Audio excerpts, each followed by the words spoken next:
Highlights from the Garden Route Rally, the final round of the 2013 South African Rally Championship, is presented by Toyota, Volkswagen, Ford and Sasol.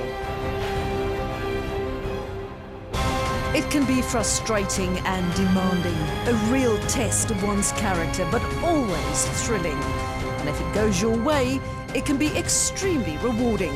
This is the South African Rally Championship.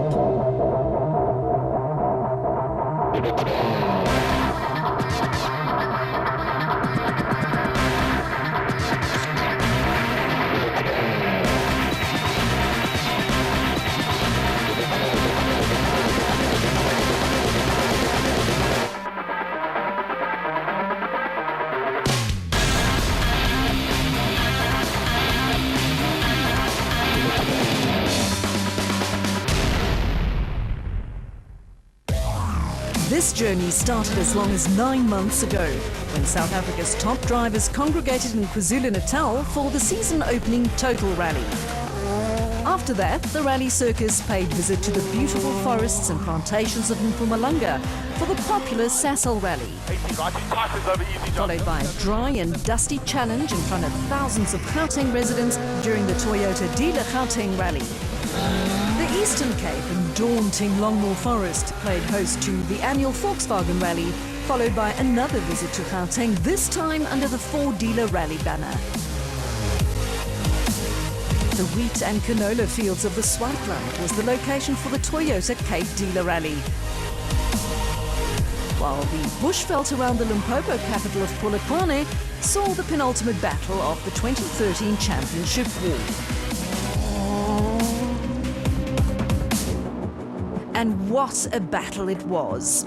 Rally headquarters were in the shadow of the impressive Peter Mokaba World Cup Soccer Stadium. But the Battle of Polokwane was to be settled on the dry and dusty bushveld roads north and south of the city. And it didn't take long for the usual drama to start. Volkswagen Sasol Racing's Enzo Kuhn was the first to hit trouble when he picked up a puncture as early as stage 1. But it was tame in comparison to the fate that befell the Basil Reed Ford Fiesta of Jan Habich. The old master hit a tree stump halfway through the stage, bringing a premature end to his rally, and unbelievably, just 2 minutes later, the exact same thing happened to Volkswagen's young gun Henk Latergan. But at the top of the leaderboard, a very familiar pattern was starting to form.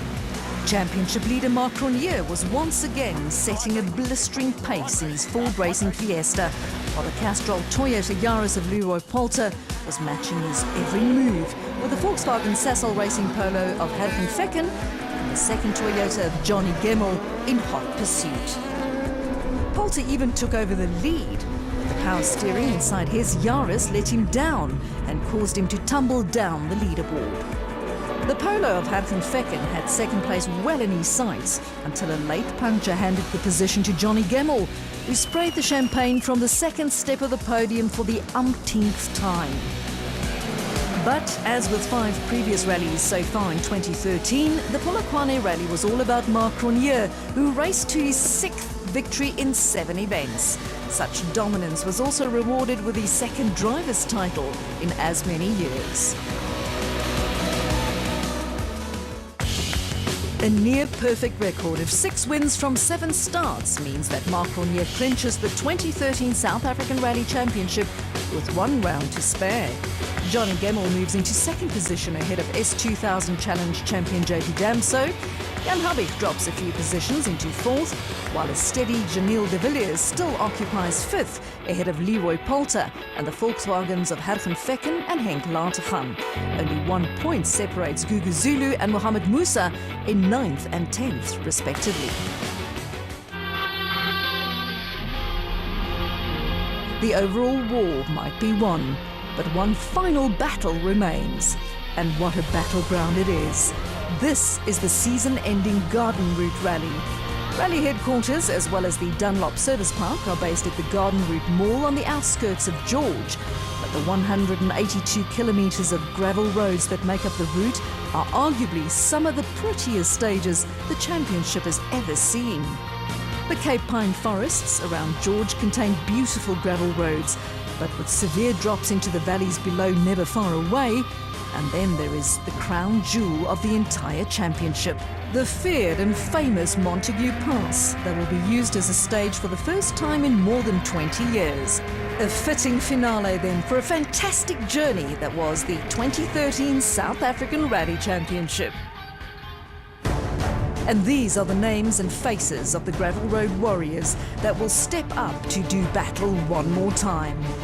With the title already in the bag, newly crowned champion Marc Cronje will have free reins to go all out for another victory. Yeah, absolutely. I think we've done a good job on Wednesday out testing again, and the car really feels good, and I'm here to beat the boys, so that's what I'm here to do.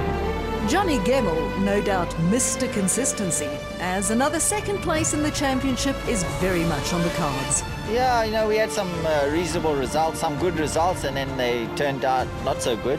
But this is the last one of the season, and we'll give it a full go. JP Damso has already been declared the S2000 Challenge champion, but he's also in an excellent third place overall. Yeah, this year's been going well. We obviously wrapped the championship up last rally already, and yeah, not too sure about third, fourth in the overall championship, but it's very close. So we're going to try hard this rally to try and keep that third. Veteran Jan Habig had a good start to the season, but bad luck saw him drop down the order as the season progressed. The flow was quite good in the beginning of the season, and then a couple of things, a couple of gremlins crept in the last 2-3 events. You know, I suppose that's part of rallying. We've got to go out there and just do our best. Janelle de Villiers will start the last rally of the year 5th on the points log, but can he gain a few positions here in George? Yeah, look, I mean, we can still, I think, get up to third place. But, you know, once again, for us, it's a matter of getting some good practice, you know, and still getting our speed up. You know, it went quite good at the last rally in Polokwane, the second day. And it's fair to say that 6th on the points log is by no means a fair reflection on the raw speed of Leroy Poulter. No, definitely. We've seen this year the car has got better at every race. You know, we try and push for the win again. We've had a bit of, you know, things go wrong and not our way. But definitely the car's up to its pace, and, you know, we're going to see what we can do this weekend. Former champion Hergen Fecken had a slow start to his campaign, but picked it up with 2 podium finishes on the last 2 events. Yeah, the last 2 events was good for us. We had 2 third overall, so we want to do well on this event. So we're going to push hard and see if we can maybe make it 1 position or 2 better, I hope. And this will be one more opportunity for young Henk Lateghan to impress in his first year as a factory driver. Yeah, but with the weather and everything, it's going to be a really, really tricky day. And I think tomorrow will be even more tricky if the weatherman is right. We're expecting a lot of rain for tomorrow, and the stages are so narrow, so slippery. So I think I would want to get through today to see what happens tomorrow. Gugu Zulu is outgoing S2000 Challenge champion, so he has nothing to lose on this event. Yeah, certainly. It hasn't been our season. You know, 3 DNFs equals no championship in the end, but nonetheless, today is the last race of the season, and we're going to give it horns. And Mohamed Musa will want to finish an up-and-down season on a high. You know, with all the drama that we have, and, you know, the fact that Total are pulling out of motorsport, our intention is just to have fun. It's the end of an era, if you ask me. 50 years in motorsport. JP 17 years, Craig about 12 years, me 8 years. So yeah, it's bittersweet. So the stage is set as crews prepare to leave the relative safety of the Garden Route Mall behind, and that beneath cloudy skies. Leroy Poulter will be sweeping the roads clean on day 1, ahead of Castrol Toyota teammate Johnny Gemmell. Fecken will be 3rd on the road, with the Ford of champion Marc Cronje 4th, ahead of Janelle de Villiers, Enzo Kuhn and Jan Habig. At less than 6 kilometres in distance, Stage 1 presents the perfect opportunity for the crews to ease into the swing of things. Destiny Africa, as it's called, is right next to the Garden Route Mall. But from here, the crews will head deep into the forest.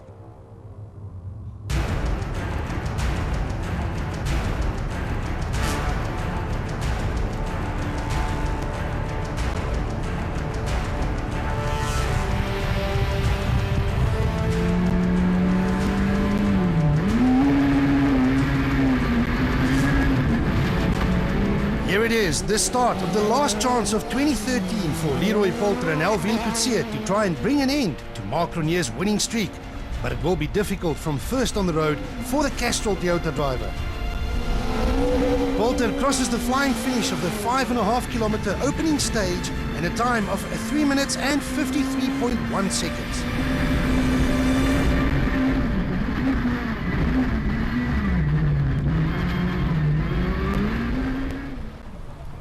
Next up, the Yaris of Castrol Toyota teammates Johnny Gemmell and Carolyn Swan. Gemmell is fighting to claim yet another second position in the championship, and it starts well with a time of 3 minutes and 54 seconds, just 1 second slower than his teammate.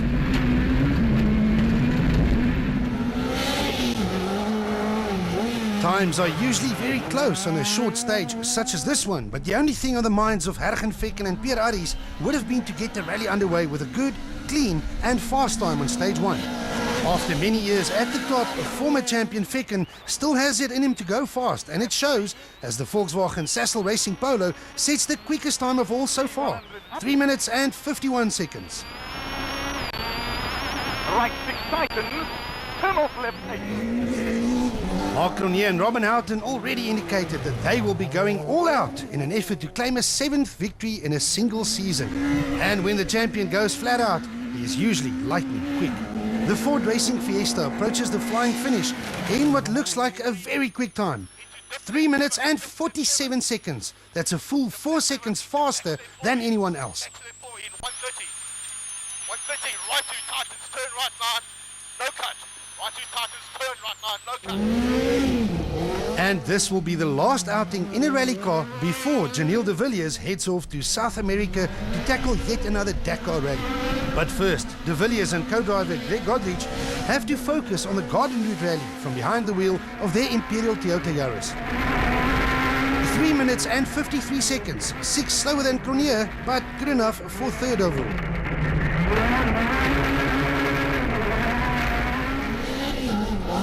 And this is the Volkswagen Sassel Racing Polo of rally legends and multiple champions Enzo Keen and Douglas Judd.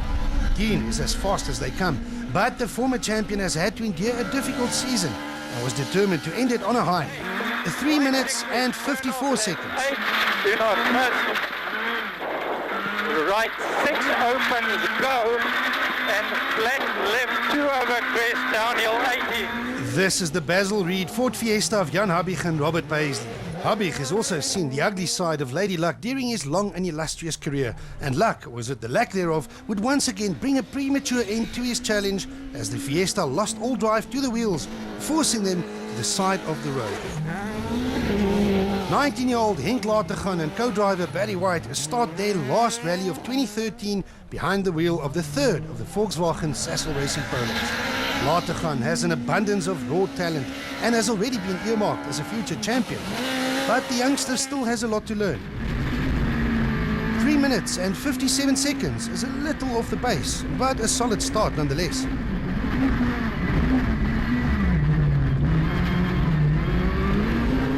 JP Damso and Hilton Orfrey have already been crowned champions of the S2000 Challenge, but that's impact with an embankment on the very first corner of the event. And sadly, it also means the end for the Team Total Toyota driver. We had a bit of an off in the ditch there and bent the cast arm, so we had to withdraw. With Damso now removed from the equation, the door was wide open for a number of drivers to fight for S2000 Challenge honours. Hugo Zulu and Carl Peskin were next in their older generation Volkswagen Sassel Racing Polo. 3 minutes and 59 seconds for the Zulu Warrior. Into right 9, left 8, right 9, left 8. The Garden Route Rally marks the end of an era. After nearly 5 decades, the name of Total will not be a part of rallying anymore. So Mohamed Musa and Andre Vermeulen were more than determined to do well in what could be their last event. 3 minutes and 57 seconds for Musa, his 7th fastest, and good enough for the early S2000 Challenge lead. Young Namibian Wilder Dippenaar and co-driver Kes Naidu are fresh from their best ever result on the round before when the PZN panel beaters and McCarthy Toyota drivers finished 6th. A solid start for the youngster with a time of 4 minutes and 5 seconds.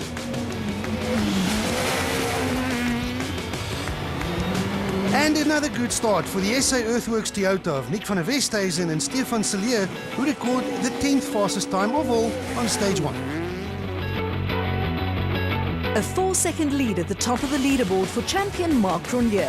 Arjen Fecken is second at this early part of the event, with Janelle de Villiers a further second back. Poulter occupies fourth ahead of Enzo Kuhn and his teammate Johnny Gemmel, while Musa takes the early S2000 challenge lead. Henk Latergan, Gugu Zulu and Nick van der Westhuizen round off the top 10. But sadly, the names of JP Damso and Jan Habig are already absent from the leaderboard.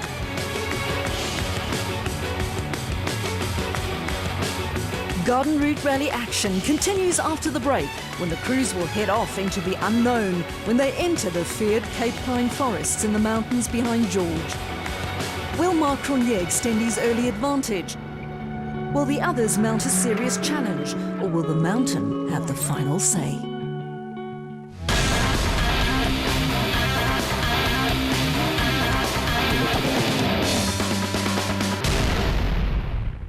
This December on Supersport, a new era tees off at Sun City as the 30-man field competes for world ranking points. The Blitzbok are back home and determined to post a win in PE. And the Aussies have a mountain to climb to reclaim the Ashes. In December, Nedbank Golf Challenge, HSBC Sevens World Series, the Ashes, Barclays Premier League, La Liga and the Bundesliga. In January, Serena heads to Melbourne chasing her 18th Grand Slam. Bafana Bafana will be looking for victory at home in the African Nations Championship. And the domestic T20 season gets into full swing. In January, Australian Open, African Nations Championship and Ram Slam T20. In February, Wales gun for a hat-trick in the Six Nations.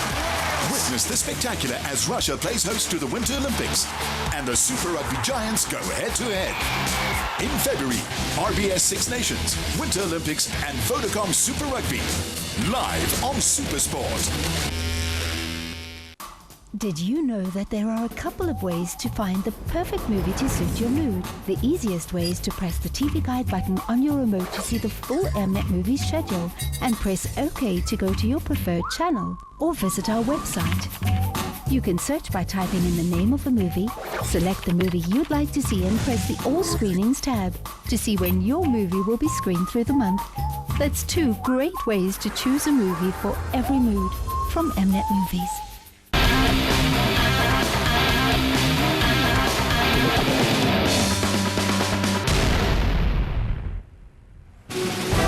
It's day 1 of the Garden Route Rally, the final round of the 2013 South African Rally Championship. We've only done one stage, but already we are missing a couple of competitors, and the real action is yet to start as we now move deep into the Cape Pine forests. This is the Cape Pine Bergplaas, 23 kilometers of rally heaven, but it could also be hell with sheer drops deep into the valleys below, just inches away from where the Dunlop rally tyres will be fighting the loose gravel for every bit of available grip. As with stage 1, it is the Castrol Toyota Yaris of Leroy Poulter and Alvin Coetzee who are the first ones to rush in where angels fear to tread. This is the type of stage that requires a big set of whatever it is that make men brave, but Poulter had already shown that he has what it takes. He would have been relieved, however, to reach the end of this tough test in a time of 15 minutes and 53 seconds.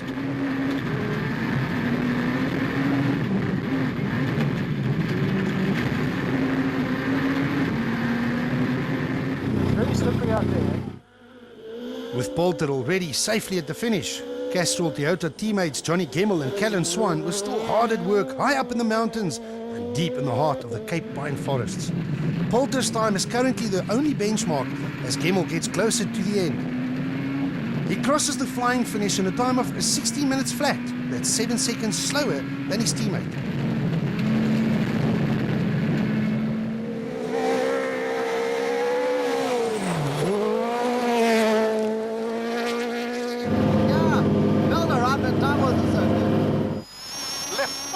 One got the feeling that the times set by both the two Castrol Toyotas, although 7 seconds apart, were very fast times indeed.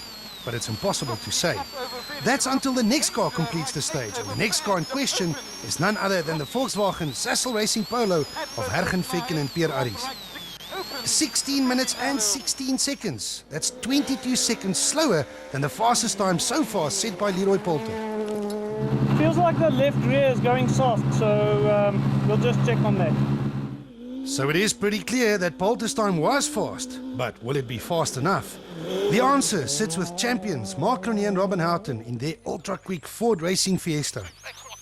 Cronje is no stranger to when it comes to stage wins. In fact, the champion won more than 50% of all the stages run so far in 2013. But he crosses the flying finish in a time of 15 minutes and 57 seconds. It is quick, but not as fast as Poulter, who wins the stage by 4 seconds.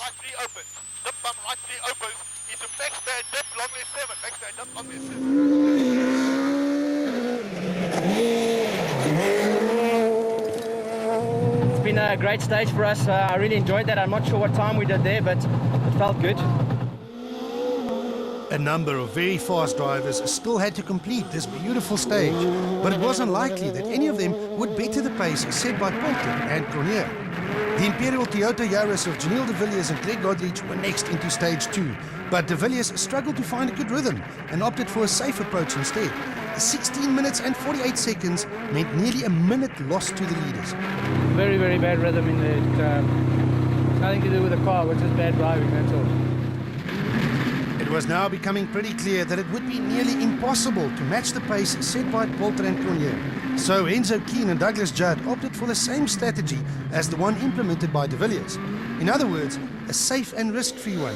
16 minutes and 45 seconds for the Volkswagen Sassel Racing Polo. Very clean run, happy with the time.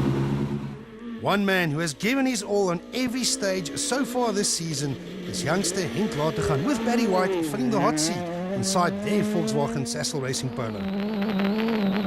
At the ripe old age of just 19 years old, Lategan is fearless and quick at the same time, a combination that is guaranteed to win him many rallies in the future.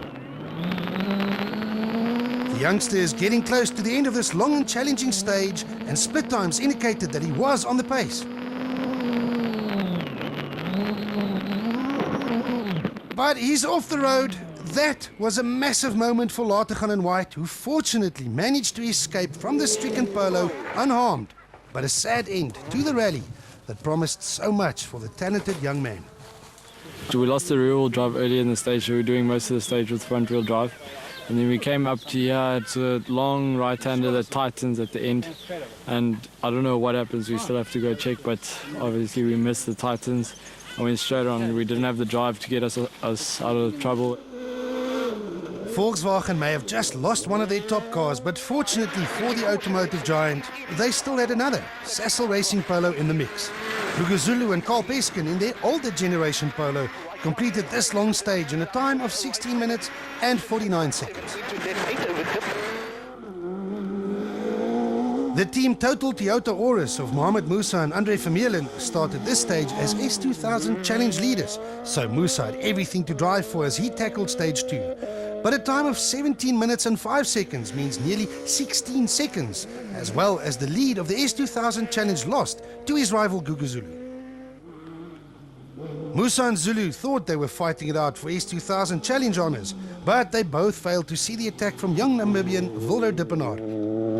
With Kes Naidu in the navigator's seat of the PZN panel beaters and McCarthy Toyota Auris, Dippenaar continued his good current run of form by not only beating his S2000 challenge rivals by a full 25 seconds, but also by setting the 5th fastest time of all.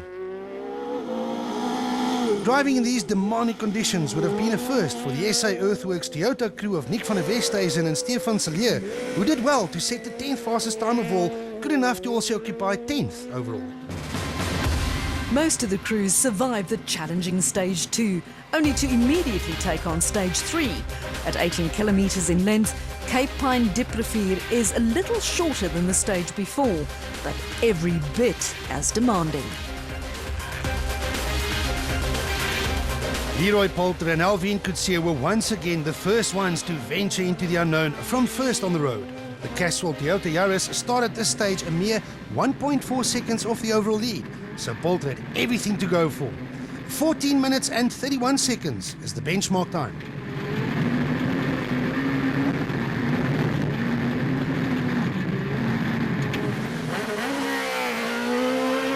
Johnny Gemmell and Callan Swan in the second of the two Castrol Toyotas were very much still in contention. In fact, Gemmell was less than 10 seconds from the overall lead at the start of the stage. But a time of 14 minutes and 38 seconds means another few valuable seconds lost to his teammate.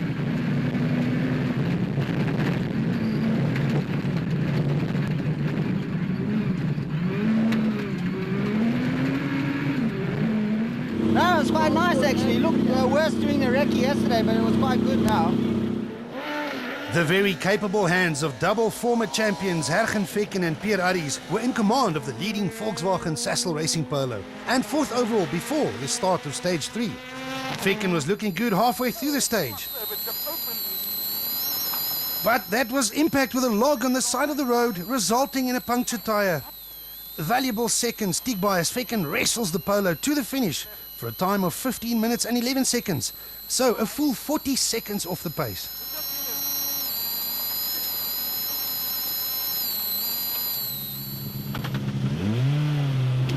Maybe 5Ks on a flat wheel. With the two Toyotas of Poulter and Gemmell first on the road and setting the pace, it was now up to rally leaders Mark Cronje and Robin Houghton to show their hand. Cronje's lead over Poulter was just 1.4 seconds, so the champion knew he was in a fight. The time to beat was Poulter's time of 14 minutes and 31.1 seconds. The Ford Racing Fiesta crosses the flying finish in 14 minutes and 30.9 seconds. It is another stage win, but only by a mere 0.2 seconds. No, it was a good stage. We struggled a little bit. I've got a little bit of push understeer, which I think I can work on. Behind the overall fight for rally honours, Janelle de Villiers and Greg Godrich were involved in their own personal battle to try and secure a third spot in the overall championship fight. So the Imperial Toyota driver's focus was more on finishing without taking any risks than outright speed. This is de Villiers in full flight, approaching a rough section. And that is not what you want to see when going this fast on such a narrow road.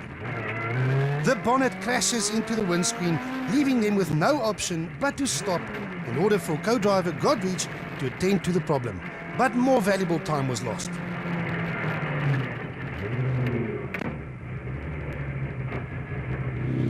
Yeah, the bonnet came open. I stopped at the start of the stage to change the dampers. It looks like we didn't close the bonnet properly, so it's complete bonnet. De Villiers started this stage less than 2 seconds behind his friend and fellow Capetonian Enzo Keane. But there are no friends in rallying as Keane and co-driver Douglas Judd put the hammer down in their Volkswagen Sassel Racing Polo. Keane did not have any drama, but his time of 15 minutes and 19 seconds was now a full 48 seconds off the pace set by Mark Cronje.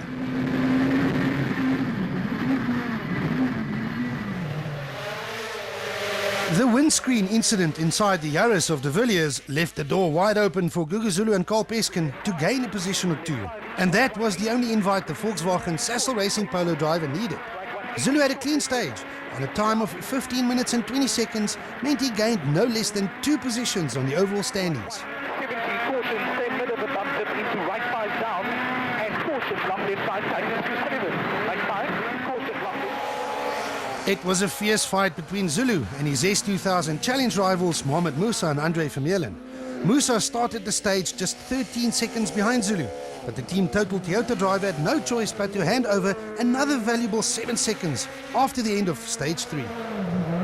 Volro Dippenaar was forced to retire with a broken gearbox, opening the door for the SA Earthworks Toyota of Nick van der Westhuizen and Stefan Salier, who grabbed the opportunity with both hands to move up into 9th position overall. And what a good performance by the leading Super 1600 team of Clint Weston and Christoph Snyders, who not only set the 10th fastest time of all on stage 3, but also moved into 10th position overall, and that behind the wheel of their little but very quick and nimble reefed tankers Citroën C2. So the name of Mark Cronje remains at the top of the leaderboard, but only by a slender 1.6 seconds over the Toyota of Leroy Poulter. The second Toyota in the hands of Johnny Gemmell is third and within striking distance, with Hergen Fecken losing some ground in fourth thanks to a puncture.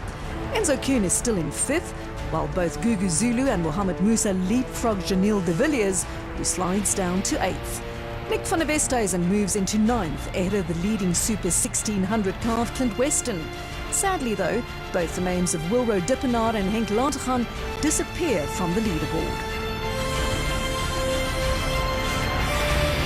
Finally, the first and well-deserved chance for both drivers and their abused machinery to pay a visit to the Dunlop service park back in George. Damages repaired, cars are refueled, and new Dunlop tyres are fitted, while drivers get a chance to reflect on the challenges presented by the Cape Pine forests. And after more than 50 kilometres of flat-out gravel racing, the Garden Route Rally is once again turning out to be a fierce battle between bitter rivals Mark Cronje and Leroy Poulter. Cronje has the current edge, but not by much. Yeah, absolutely. I'm looking forward to it. We made a call on the setup, and I'm not too sure it was the right thing, so we're going to give it a go now and try and see for the next two stages if we can bring the times back. So let's see. And as with the last few events, the man to take the fight to Cronje is Leroy Poulter. We've had a good battle between us, and now it looks like again. I mean, there's only 1 second apart, and I think we've still got a couple of Ks to go today. And from the Dunlop Service Park at the Garden Route Mall in George, it's back into the Cape Pine forests for Stage 4, which is the exact same 23 kilometres of gravel road that was used earlier as Stage 2. So the drivers will be well aware of where the dangerous parts are, and after more than 30 cars have passed, the roads are now severely rutted with scattered rocks waiting to damage the unsuspecting. Leroy Poulter and Alvin Coetzee were sweeping the roads clean all day, and the Castrol Toyota Yaris was doing a pretty good job of being a broom, as they started this stage just 1.6 seconds from the overall lead. But Poulter's time of 16 minutes and 14 seconds is around 20 seconds slower than his time from earlier in the day, and that on the same piece of road.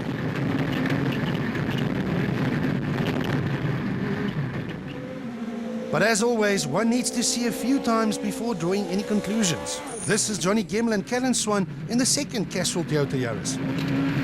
Gemmel crossed the flying finish in a time of 14 minutes flat earlier in the day, but he too was slower the second time around. 16 minutes and 11 seconds, proof that the roads are now very rough and more difficult to negotiate.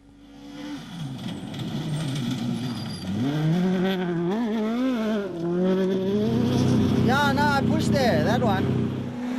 A familiar pattern was starting to form.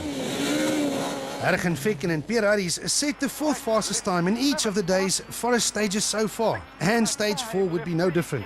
16 minutes and 26 seconds. It's another fourth fastest stage time, which also cements a fourth position overall for the Volkswagen Sassel Racing Polo. Into right 6, tightens, no cut, left 7. I think we went well. Even though they are leading the event, Mark Cronje and Robin Houghton were not entirely happy with the handling of their Ford Racing Fiesta, forcing the champion to make some changes to the car's setup during the last visit to the Dunlop service park. And it clearly worked, as they reached the end in a time of 16 minutes flat. It's slower than this morning, but 11 seconds faster than anyone else. Cronje's lead grows from less than 2 seconds to over 16 seconds. I think it was definitely an improvement. Now the car's much more difficult to drive now, but it's definitely quicker. Behind the fight for overall honours, Janelle de Villiers and Greg Godrich already decided to go into survival mode. The Imperial Toyota Yaris lost loads of time early on, so the former Dakar champion set his sights on reaching the finish without any further drama.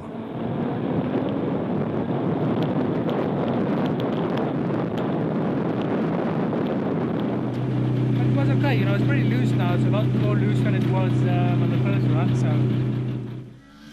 And another fifth fastest stage time by Volkswagen Sassel Racing's Enzo Keane and Douglas Judd. Keane must have known that he didn't have the pace to fight for the overall honours, and years of experience told him to manage his pace carefully without taking any unnecessary risks. Fifth on the stage also meant a solid fifth overall at this crucial part of the Garden Route Rally.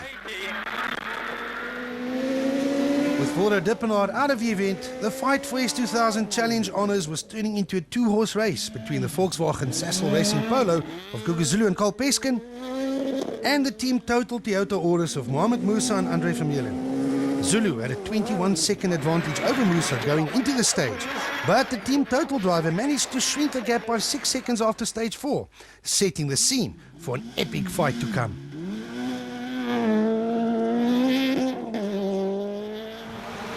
And remarkably, the fight at the top of the class Super 1600 has now also moved to within the overall top 10. The little reef tankers Citroen C2 of championship hopefuls Clint Weston and Christoph Snyders extended their advantage over the Team React and Castrol Ford Fiesta of Cape Townians Ashley Haig-Smith and new co-driver Damien van As, but only by a single second. But Weston's 9th overall seemed pretty secure, as Haig-Smith was still more than 30 seconds behind on the overall standings. One more stage of the first day of the Garden Route Rally remains. Marc Cronje has just opened up a slight gap, but the weather seems ominous. And the forecast for the final day of the championship looks pretty bleak.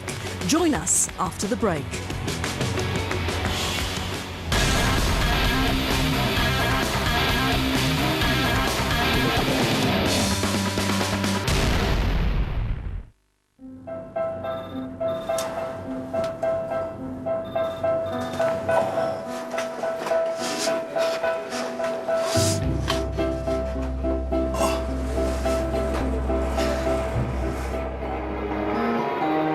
This really has been great performance.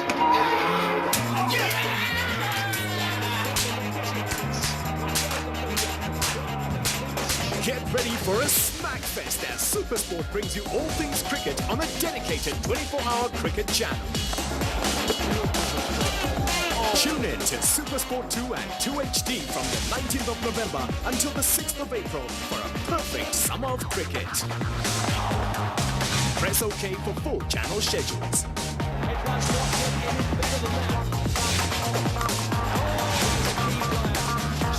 All the action of your World of Champions, only on DSTV Premium.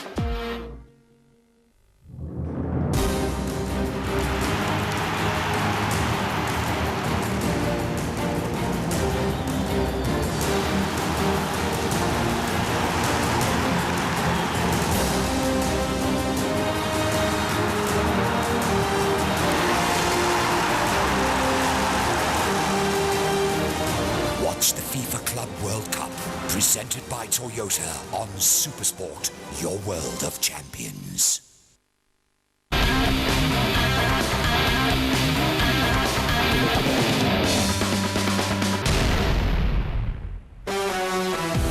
It's the final stage of the penultimate day of the entire 2013 South African Rally Championship.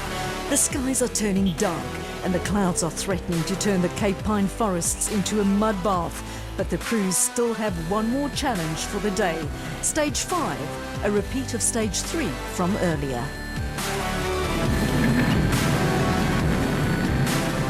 Leroy Poulter and Alvin Coetzee were just 16 seconds behind the overall lead before the start of Stage 5. So the Castrol Toyota driver had everything to gain.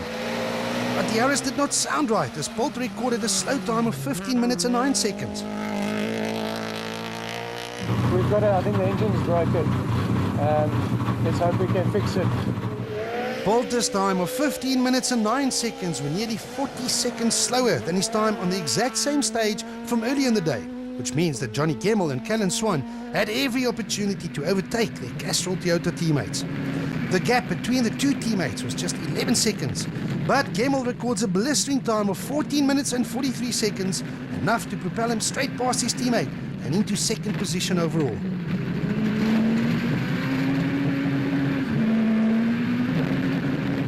We had a problem with the power steering towards the end, so it just made it. So I had a few close shaves. Into the breach go Hergen Ficken and Pierre Harries, behind the wheel of their Volkswagen Sassel Racing Polo. Ficken currently finds himself somewhat in no man's land, as the gap between himself and the leading trio is more than a minute, with around the same amount of time separating himself from his teammate Enzo Keane back in 5th. His only hope was that one of the top 3 must run into trouble.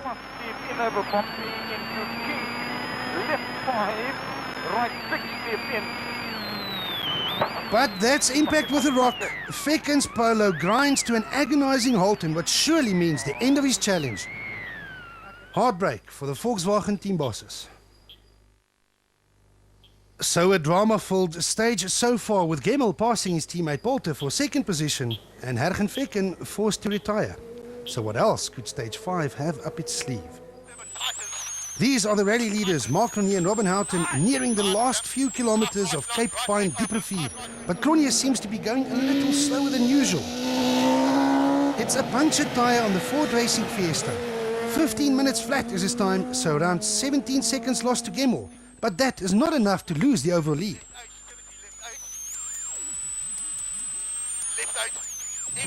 We had to go off the road because Haken was off. So I think we maybe hit something in there.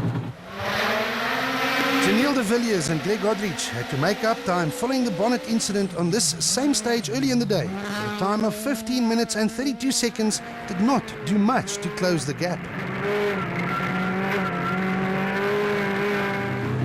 It started to rain quite hard now, sort of from the middle of the stage, so that made it quite a bit more tricky. Enzo Keane and Douglas Judd knew straight away that they gained a position when they passed the stricken Volkswagen Sassel Racing Polo of their teammate Vecken. So in a sense, Keane's strategy was starting to pay off as he ends the day's gravel racing in 4th position. Left 5, tight and slippy. Saw Hergen parked up there, so big pity for him to be out as well. 2 Volkswagen down today. In fact, everyone gained a spot with the S2000 challenge fight between Gugu Zulu and Carl Peskin, and Mohamed Musa and Andre Vermeulen, now also a fight for 5th place overall. There wasn't much to separate the Volkswagen Sassel Racing Polo and the Team Total Toyota Auris all day, and stage 5 was no different. Musa wins the stage from Zulu, but only by a second or two, while Zulu still has the upper hand when it comes to the overall standings. And behind them, the fight for the Super 1600 victory rages on between the Reef Tankers Citroen C2 of Clint Weston and co-driver Christoph Snyders and the Team React Ford Fiesta of Ashley Haig-Smith and new co-driver Damien van As. Weston had the upper hand and extends his advantage over the young Cape Townian by another 8 seconds on this stage to end the day well in control of the Super 1600 class. After 5 demanding stages and nearly 100 kilometres in the Cape Pine forests, it's the name of Mark Cronje that remains at the top of the leaderboard. The two Toyotas swap places with Gemmell now in 2nd and Poulter a further 14 seconds adrift. Advent Fecken's name disappears out of contention, allowing teammate Enzo Kuhn to move into 4th, while Gugu Zulu leads the S2000 challenge ahead of Mohamed Musa. The Super 1600s of Weston and Haig-Smith are both in the top 10. Racing for the day is a thing of the past, allowing the teams a well-earned break in the Dunlop service park. It's cold and wet, and the focus will no doubt be on the weatherman, who's predicting severe weather for day 2. But for now, Mark Cronje has a 10-second lead over his rivals. We made a little bit of a mistake earlier this morning with the setup, and we've changed that now, and the car really felt great through these last 2 stages. Unfortunately, we got a puncture about 4 k's from the end and lost a bit of time. And a great stage win for Johnny Gemmell on the previous stage means he is now the leading Toyota. We had a problem maybe 3 k's from the end also, but not so bad. The steering started not working properly. But we just made it to service now, so we'll sort that out. And nervous moments for Leroy Poulter, who watches on as his technicians attempt to restore full power to his Yaris. Well, the last stage now, we got a misfire about 4 k's into the stage, so we have to drive the next 15 with quite a bad misfire. We're just trying to see what it is now. This is the final day of the 2013 South African Rally Championship, and the sun is nowhere to be seen.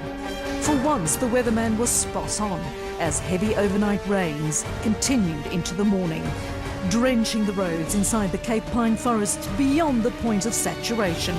But the show must go on, and a rally winner must still be declared. So off to stage 6 they go.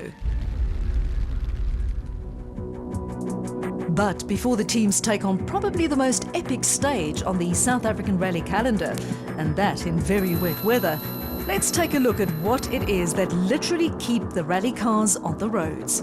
Well, most of the time anyway. It all comes down to this: 4 pieces of Dunlop rubber, each not bigger than the size of the palm of your hand. Over a season, these pieces of rubber will fight to transfer more than 200 kilowatts of power to every type of surface imaginable, including sand, loose gravel, stones, rocks, mud, and yes, even smooth tarmac. For most of the approximate 1,500 competitive kilometres that a car will travel over these verifying surfaces in a season, the Dunlop tyres come out on top. But every so often, the demands placed on them is just a little too much. So the trick is for the drivers to find the balance between going fast, but at the same time preserve the only connection they have with the surface underneath them. All the cars in S2000 use the same Dunlop DZ87R rally tyre in 205/65R15 sizing, with only one compound available and no modifications such as cutting or grooving allowed. Each S2000 car is allowed no more than 16 tyres per event, while the S2000 Challenge and Super 1600 cars are allowed to use 12. This means that competitors use around 400 Dunlop tyres per event and more than 3,000 during the course of the season.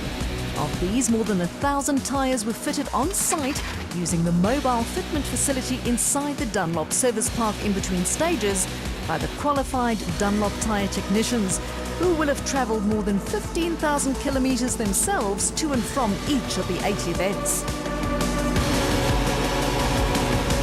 But that's still nothing in comparison to the actual Dunlop rally tyres, which will collectively cover around 45,000 kilometres of diverse gravel conditions throughout the country, allowing SA's top drivers to set record times on the country's most famous rally stages. And speaking of famous rally stages, this is the famous Montague Pass, deep in the Otaniqua Mountains behind George. Thanks to the efforts of Cape Nature, this piece of road will be used as a stage for the first time in decades, providing the crews with the opportunity to drive on arguably the prettiest piece of gravel in the entire country. But they will have little time to enjoy the scenery, as danger is only inches away, and that in severe wet weather conditions. Yeah, it's been raining all night, so pretty wet. It's the same for all of us, so let's see how it goes.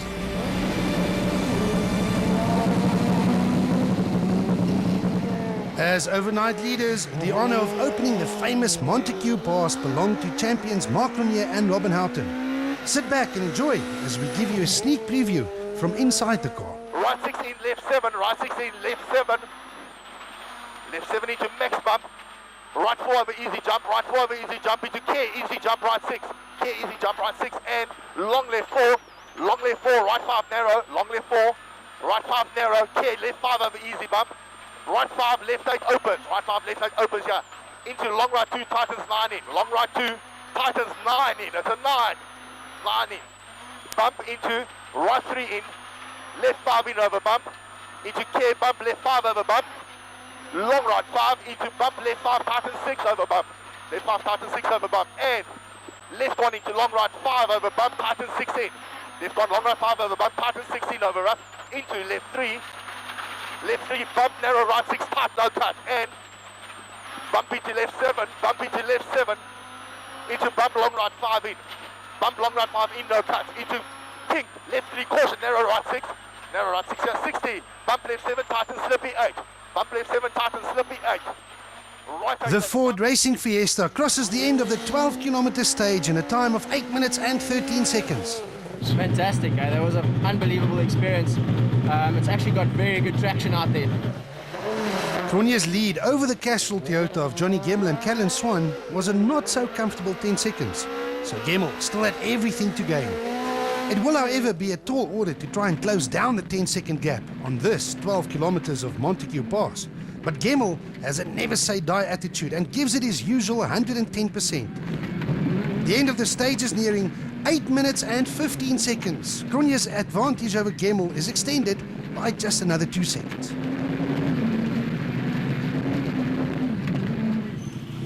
No, it was okay. The grip was actually quite nice. Leroy Poulter and Alvin Coetzee started Montague Pass a full 25 seconds behind the leaders. And even someone with the speed and ability of Poulter must have known that it would be mission impossible to try any heroics on this stretch of famous mountain. 8 minutes and 26 seconds for the Castrol Toyota driver. The third fastest time and enough to cement his third position overall. Yeah, pretty difficult in areas, you couldn't read where it was tightening up. Fourth on the road and fourth on the overall standings are Enzo Keane and Douglas Judd. The Volkswagen Sassel Racing Polo was sort of still in no man's land with no real chance to catch the leading trio and with a fairly comfortable advantage over the chasing pack. So Keane continued his steady run by also setting the fourth fastest stage time, just 3 seconds slower than Poulter. The conditions are quite good, so I think we started cautious. We could have actually pushed harder. The chasing pack consisted of Volkswagen Sassel Racing teammates Gugu Zulu and Carl Pesca. Zulu was also the leading S2000 challenge driver, but a time of 8 minutes and 55 seconds on the famous Montague Pass meant a few valuable seconds lost for this popular driver. We just had a bit of an off at the moment up the mountain here. We're having demisting issues. Behind Zulu, Mohamed Musa and Andre Vermeulen started their last day of rallying in team total colours. Musa was around 14 seconds behind his S2000 challenge rival Zulu on the overall standings, but the Tanzanian businessman enjoyed the conditions up the pass and set the fifth fastest time of all. More importantly, his time was good enough to move past Zulu and into the S2000 challenge lead. Now that's the most fun you can have with your clothes on. Best stage I've driven in my life, even in the wet. It's absolutely awesome. Consistency seems to be the name of the game for Janelle de Villiers and Greg Godrich. After losing time on day one, the Imperial Toyota driver was never really in contention. 7th on the overall standings after day one and the 7th fastest time up the Montague Pass for the Dakar Euro. We took it a bit cautious because you don't know what the grip levels is, but there seemed to be a lot of grip, and for sure we could have gone a lot quicker. It was a fun stage to drive. Behind de Villiers, Clint Weston and co-driver Christoph Snyders were tackling the pass in their little reef tankers Citroen C2. Weston was also leading the Super 1600 class, and a class victory on the Garden Route Rally will be enough to also secure the class championship. Absolutely awesome. WRC stage. Weston's rival for the rally victory was the Team React and Castrol-backed Ford Fiesta of young Cape Townian Ashley Hake-Smith and co-driver Damien Van As. But the Ford was nearly 40 seconds slower than the Citroen up the mountain, leaving Weston well in control of the Super 1600 fight. Ergen Vekken and Pierre Arries were forced to retire their Volkswagen Sassel Racing Polo late on day one. But the team returned to action under Super Rally rules, which penalizes a driver 5 full minutes for every uncompleted stage. Vekken set the 6th fastest overall time up the mountain to move back into 9th position overall. Dyson open. Right 3 opens over zips down C50. The famous Montague Pass in the Otanika Mountains was conquered by all, but 6 more stages in the Cape Pine Forest remained. But the weather and heavy rains was about to have the final say. The crews were called back to the Dunlop Service Park while organisers assessed the situation, and in the end they had no choice but to call it a day. The roads inside the forest were simply too wet to continue, with many of them not even accessible due to flooding.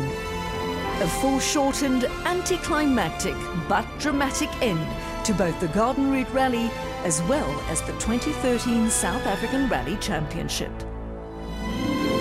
So the standings after stage 6 becomes the final results of the Garden Route Rally, and it's another victory for champion Marc Cronje, who claims his 7th win out of 8 events. Johnny Gemmell takes another 2nd place finish to go with his 2nd position in the championship, while Toyota teammate Leroy Poulter completes the podium in 3rd. Enzo Keane finishes 2013 with a 4th place ahead of S2000 Challenge winner Mohamed Musa. Zulu is 6th, with de Villiers taking 7th. Clint Weston wins the hotly contested Super 1600 class as well as the championship, while Hake-Smith rounds off the top 10. Rally buffs will remember 2013 as the year in which reigning rally champions Marc Cronje and Robin Helton dominated the season by winning 7 out of 8 events. And also winning well over half the special stages run in the course of the year. Their 7th win from 8 rounds also equaled the record 7 victories in a single season by Cyril van der Merwe in 1980 and 83, and Serge Damso in 1995 and 96 respectively. But Cronje was not the only one tasting victory here in George. What a way to end his career with team total for Mohamed Musa by winning the S2000 challenge. The whole idea for this rally was to have fun. It's potentially our last rally, so we came to have fun, and that was it, and I think that helped. We just took all the pressure off ourselves and we were able to pull it off. I'm happy our pace was good and the roads were absolutely beautiful. So. And another podium finish bodes well for the future of Leroy Poulter and Toyota, who will want to take the fight to Cronje in 2014. Yeah, I think we've had a tough season, and to be on the podium in the last event and showing the stage times that we were right there, it was looking good for next year. Johnny Gemmell is probably one of the most consistent drivers ever, claiming 2nd place on the event and in the championship yet again. We're pretty happy with that, especially with a new car, the Yaris. We started off a little bit on the back foot there in Durban and made some good progress during the year, and we've had some pretty good results. But a momentous season for Mark Cronje and Ford, who became only the 2nd manufacturer to win all rounds in a single season for the first time since Audi in 1983. Yeah, it's an absolutely stonker of a year for us. I mean, we really couldn't have scripted it better. 7 wins for us. It's just for me, it's overwhelming. It's definitely a highlight of my career. And I'm hoping to take the momentum forward into next year. I mean, the boys are trying hard. They're trying to catch us, and I think it's important that they do get a bit closer, but we'll see. I mean, we're not going to let them in too close. It's the end of yet another journey that travelled the corners of South Africa. A journey that proved that dreams can come true, but that they can also be shattered. Where the line between glorious victory and crushing defeat is a fine one. A journey that was the 2013 South African Rally Championship. And in 2014, we can do it all over again. Highlights from the Garden Route Rally, the final round of the 2013 South African Rally Championship, was presented by Toyota, Volkswagen, Ford and Sasol.